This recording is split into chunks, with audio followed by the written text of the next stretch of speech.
आधीनता माया की आधीनता से मुक्त करके स्वतंत्र तुम्हें कर देगी, परम स्वतंत्र कर देगी। अगर आपने हरि गुरु शास्त्र इनकी अधीनता स्वीकार नहीं की तो तुम कभी स्वतंत्र नहीं हो सकते। मनमानी आचरण स्वतंत्रता नहीं होती, यही पराधीनता है। मन जो चाहता है तुमसे करा लेता है और तुम अपने को स्वतंत्र मान रहे हो। श्री भगवान कह रहे हैं जीव का स्वभाव है किसी न किसी के अधीन हो जाना।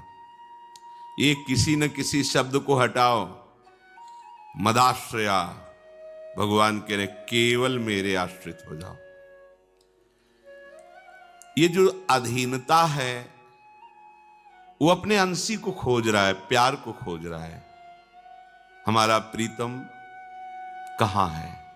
जो हमारे अंदर चाह है वो खोजता है गलत जगह, विषयों में, व्यक्तियों में, पद प्रतिष्ठा में, धन में, विद्या में खोजता है। शायद मेरे हृदय की तृप्ति का ये स्थान हो, पर ये खोज बहुत समय से चल रही हो, अभी तक विश्राम नहीं मिला, मतलब हमारा रास्ता गलत है। हमें प्रभु के सन्मुख होना है और संसार की तरफ पीठ करना है। प्रभु के सन्मुख, अभी हम प्रभु की तरफ पीठ किए हुए हैं और संसार की तरफ खोज कर रहे हैं। अभी हम बाहर भटक रहे हैं। लौटो, अपने अंशी की तरफ लौटो। जब तक आपके लक्ष्य में आपके आराध्य देव नहीं होंगे तब तक तुम चाह करके भी बिना संबंध जोड़े नहीं रह सकते। ध्यान से सुनो, जब तक तुम श्यामा श्याम से अपना संबंध जो है उसे स्वीकार नहीं करते और केवल उसी संबंध को स्वीकार नहीं करते, केवल वही संबंध, तब तक तुम्हें कहीं ना कहीं फंसना ही पड़ेगा। पक्का कहीं ना कहीं फंसना पड़ेगा। शरीर प्रकृति का अंश है और आप परमात्मा के अंश हैं। प्रकृति की किसी भी वस्तु, व्यक्ति, स्थान से आपकी तृप्ति कभी ना हुई है, ना हो रही है और ना होगी, क्योंकि आप परमात्मा के अंश हैं। तो आपको प्रभु से ही तृप्ति होगी। जहां हमारे अंशी मिले तो हृदय कह पड़ता है अब कछु नाथ न चाहिए। नहीं, नहीं स्वात्मारामम विषय मृग तृष्णाम भ्रमयति। आत्माराम पुरुष कभी विषय तृष्णा में, मृग तृष्णा में भ्रमित नहीं होता।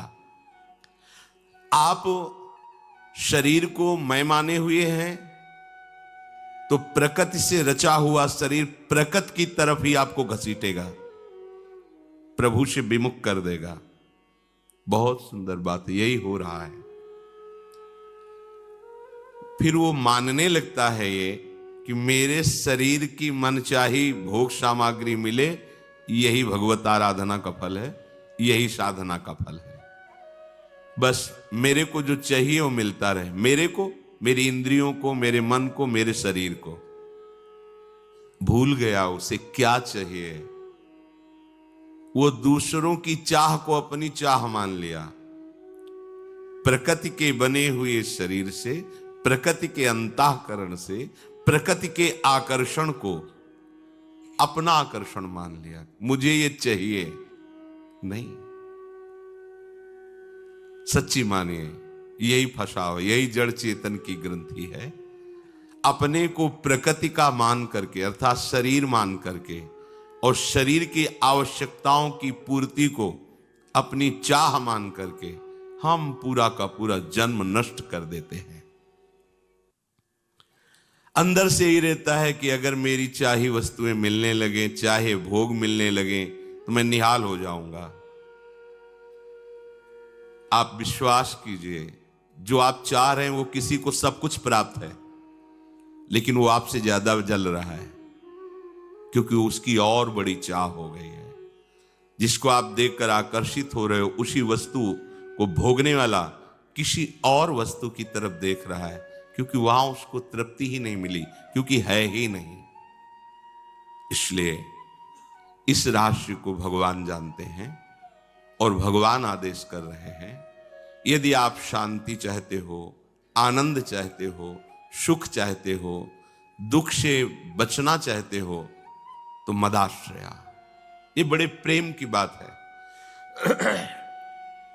आप भगवान के आश्रित हो जाएंगे तो कुछ बढ़ थोड़ी जाएगा भगवान का, कि वो भगवान चाह करके कह रहे तुम मुझे प्रणाम करो, मेरा गुणगान करो।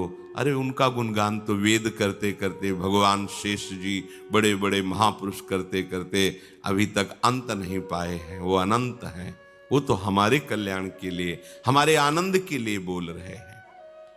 आपको सर्वोपरि प्रभु की शरणागति स्वीकार करनी है।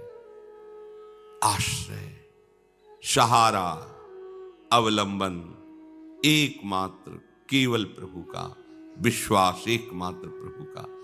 प्रभु का नाम है असरण शरण। पहले असरण हो, कोई तुम्हारा नहीं है रक्षा करने वाला, कोई तुम्हारी चाहत को पूर्ण कर सके ऐसा त्रिभुवन में न वस्तु है, न व्यक्ति है, न स्थान है, न पद प्रतिष्ठा है। पहले असरण हो। हम लोग अशरण नहीं होते तो फिर शरण कैसे हो जाएंगे?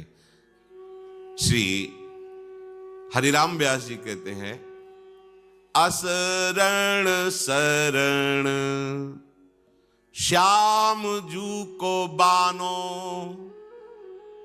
अशरण शरण श्याम जू को बानो, बड़ो विरद पतितल को पावन, ये भक्त निहाथ बिकानो, असरन सरन श्याम जू को बानो। शुक नारद जाको यस गावत, शिव विरल चिउर गानो, हित ही को हित मानत ना।